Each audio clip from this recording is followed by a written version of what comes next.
महाराष्ट्र कर्नाटक सीमेवरचा वाद आता आणखी चिघळलेला पाहायला मिळतोय। कन्नड रक्षण वेदिकेच्या कार्यकर्त्यांनी येळ्ळूरमध्ये शिरण्याचा प्रयत्न केला, त्यामुळे पोलिसांनी येळ्ळूरकडे जाणारे सगळे मार्ग बंद केलेत। याचबरोबर कन्नड रक्षण वेदिकेच्या नारायण गौडा यांना पोलिसांनी ताब्यात घेतलंय। विलास अध्यापक आपले प्रतिनिधी आपल्या सोबत आहेत। विलास, आत्ताची काय स्थिती आहे, सविस्तर सांग। गेल्या 1-2 दिवसापासून येळ्ळूरमधील जनजीवन अगदी पूर्वपदाला येत असतानाच काल कन्नड संघटनेचा वाटा नागराज याने बेळगावमध्ये येऊन येळ्ळूरला जाऊन सभा घेण्याची वल्गना केली होती। त्याला सांब्रा विमानतळावरच पोलिसांनी ताब्यात घेऊन परत हुबळीला पाठवून दिला।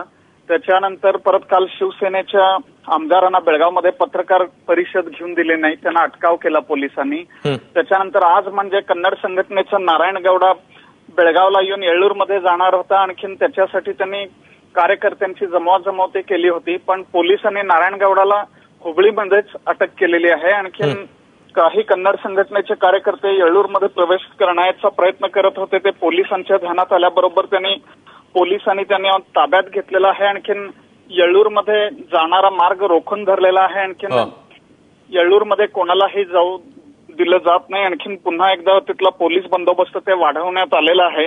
येळ्ळूर गावातून बाहेर पडता येतंय, पण येळ्ळूर गावामध्ये कुणालाही प्रवेश करता येत नाही, अशी सध्याची स्थिती आहे। अश्विन।